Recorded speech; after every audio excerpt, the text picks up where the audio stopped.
लंका नगरी के सुंदर और सुव्यवस्थित महलों के बीच स्थित थी अशोक वाटिका, एक शांत हरियाली से भरी जगह जहां सीता माता को रावण ने बंदी बनाकर रखा था। भगवान राम का संदेश लेकर हनुमान जी समुद्र पार करके लंका पहुंचे थे। विशाल आकाश को चीरते हुए जब वे अशोक वाटिका में उतरे तो पेड़ धीरे से झूम उठे और फूलों ने मानो स्वागत किया। हनुमान जी ने सीता माता को एक वृक्ष के नीचे उदास और चिंतित अवस्था में देखा। राक्षसी स्त्रियां उन्हें भयभीत कर रही थीं। पेड़ की ऊंची शाखा पर बैठकर हनुमान ने मधुर स्वर में राम नाम लिया और सीता माता को राम जी का संदेश सुनाया।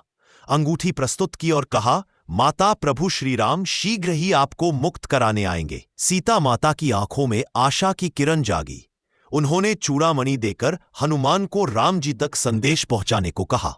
रामदूत का कर्तव्य निभाने के बाद हनुमान जी ने सोचा, अब लंका में अपनी शक्ति का प्रदर्शन करना आवश्यक है।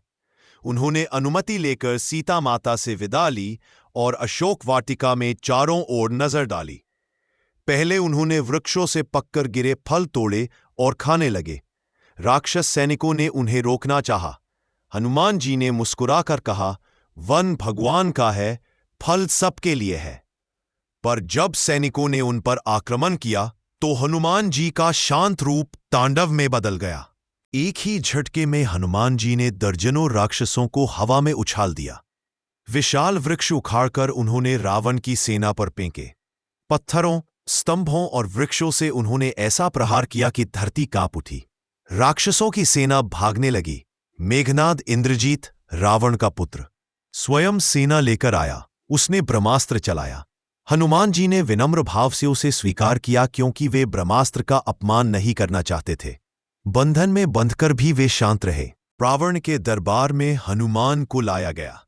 रावण ने गर्व से कहा, तुम्हारी मृत्यु निश्चित है, तुम्हें सजा दी जाएगी। हनुमान शांत भाव से बोले, मैं दूत हूं, दूत का वध अधर्म है। श्री राम को सीता माता लौटा दो, नहीं तो विनाश निश्चित है। रावण क्रोधित हुआ और आदेश दिया, इस वानर की पूंछ में आग लगा दो। लंका के राक्षसों ने कपड़े और तेल से हनुमान जी की पूंछ लपेट दी और आग लगा दी। पर अग्नि भी हनुमान को कैसे जला सकती थी। वायुपुत्र मुस्कुराए और विशाल रूप धारण कर आकाश में छलांग लगाई। जलती हुई पूंछ के साथ वे छतों, महलों और गलियों पर दौड़ पड़े। सुनहरी लंका की इमारतें आग की लपटों में घिर गईं। आकाश लपटों से लाल हो गया। रावण का महल भी जला। सारा लंका नगर हाहाकार करने लगा। पर हनुमान जी ने सीता माता का निवास नहीं जलाया।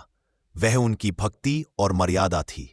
सागर किनारे पहुंचकर उन्होंने पूंछ की आग समुद्र से ठंडी की और हाथ जोड़कर कहा, हे सागर देव, यह सब श्रीराम के कार्य की सिद्धि के लिए हुआ।